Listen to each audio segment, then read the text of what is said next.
Welcome to This Explainer. Look, we are constantly bombarded with wild stories about overnight millionaires, self-made billionaires, and financial gurus promising you absolute freedom. But how much of that is actually reality, and how much is just really clever marketing? Today, we're putting aside the myths, the hype, and the hustle culture, and we are looking purely at the data. So, what does the data actually say about getting rich today? Let's dive right in. Because across every single path to wealth, there is a massive gap between public perception and statistical reality. The truth is, these wealth mechanisms have distinct rules and odds. And if you don't know the playbook, well, you're flying blind. We're going to break down 6 very different paths today: inheritance, traditional retirement, the FIRE movement, bootstrapping, the creator economy, and finally, meme coins. Starting off with path number 1, inheritance and dynastic wealth. All right, let's look at the absolute oldest path in the book, one that requires zero skill, zero risk, and literally zero effort. You just have to be born right. We are looking at an estimated $25 trillion, yes, trillion with a T, in inheritance expected to change hands by 2050. To put that into perspective, a massive chunk of total wealth in the US today is purely inherited, not earned, largely driven by baby boomers passing their assets down to the next generation. And here's a wild stat for you. Over 60% of the Forbes 400 richest Americans grew up with substantial privilege. So the ultimate catch here, you simply cannot engineer this path. You can only benefit from it. But actually, there's a fascinating psychological downside here too. Data shows that over 2/3 of high-wealth families lose it all within just 2 generations. Why? Well, 80% of wealthy parents admit they feel the next generation just isn't financially responsible enough. Turns out, unearned wealth is incredibly easy to squander. Okay, moving on to path number 2, something you actually can control: traditional retirement and compounding. Now, Americans generally believe they need this magic number of about $1.46 million to retire comfortably. But the reality? It hits hard. Federal Reserve data reveals that the median savings for people aged 65 to 74 is only $200,000. That is a massive expectation gap.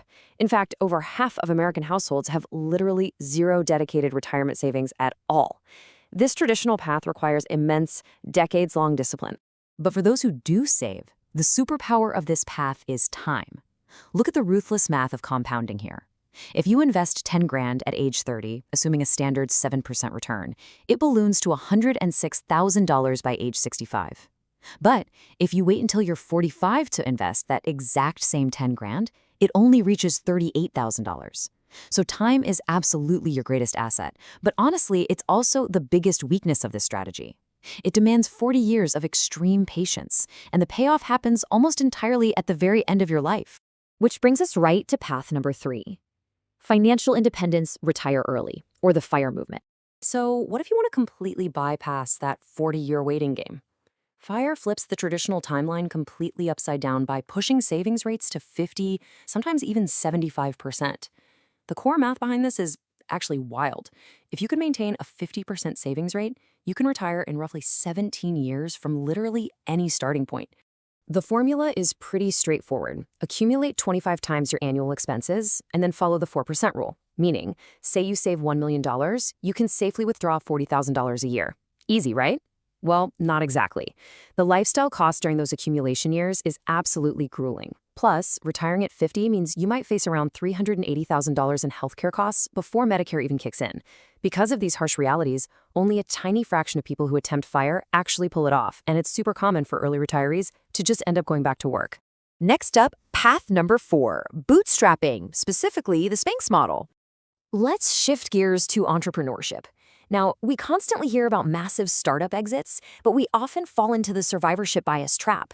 We completely ignore the massive 90% failure rate and the crazy investor dilution most founders face just to get off the ground. But Sarah Blakely's timeline with Spanx? It is the ultimate counterexample. She started with just $5,000 in personal savings, completely avoided outside investors, and hit $1 billion by 2013 without giving up a single slice of her pie to venture capitalists. I love this quote from her because it highlights how ignoring conventional wisdom is sometimes exactly what fuels a massive empire. She didn't know the traditional fashion industry, so she wasn't boxed in by its rules. She just focused on incredible product market fit and entirely bypassed the typical startup acquisition machine. All right, moving on to path number 5, creator economy media empires. A lot of people seem to think this path just involves pointing a camera at yourself in your bedroom. But here's the reality check. The median creator income is roughly $3,000 a year.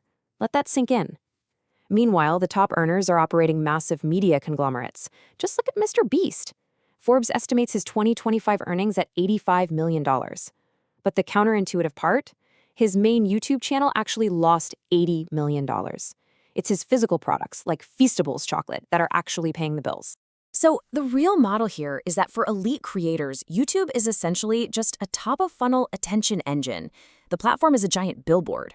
The actual life-changing wealth is generated by the massive consumer brands and licensing deals built on top of all that attention. And that requires hundreds of employees, a huge operational footprint, and incredible scale, not just a ring light and a tripod. And finally, we arrive at path number 6, meme coins and speculative bubbles. Let's talk about the absolute most volatile path to wealth today, crypto speculation. The Hawk coin is a textbook case study of pump and dump mechanics. Driven entirely by obscure internet culture, memes, and major FOMO, it's skyrocketed from nothing to a massive $490 million market cap, before violently crashing down to just $25 million when the hype faded. When that momentum turns, the crash is absolutely devastating. Just look at the Trump coin. Over 764,000 retail buyers lost money after buying in right at the peak. Statistically, a microscopic percentage of buyers ever actually turn a profit on meme coins, while the vast majority lose everything they put in. And here is the dark part that nobody really talks about. Most of these meme coin winners are early insiders, not retail buyers hearing about it on Twitter or TikTok. Retail investors essentially act as the exit liquidity for this digital casino.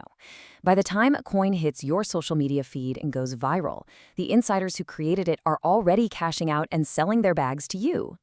So, as you can see, every single path to wealth has a distinct reality that's often masked by public expectation. Whether you choose the ruthless, slow patience of compounding, the brutal lifestyle sacrifice of the FIRE movement, the massive risk of building a business, or even the zero-sum casino of virality, understanding these actual mechanics is the very first step. The real question isn't just, how do I get rich? The real question is, whose game are you actually playing, and are you fully prepared to pay the real price of entry?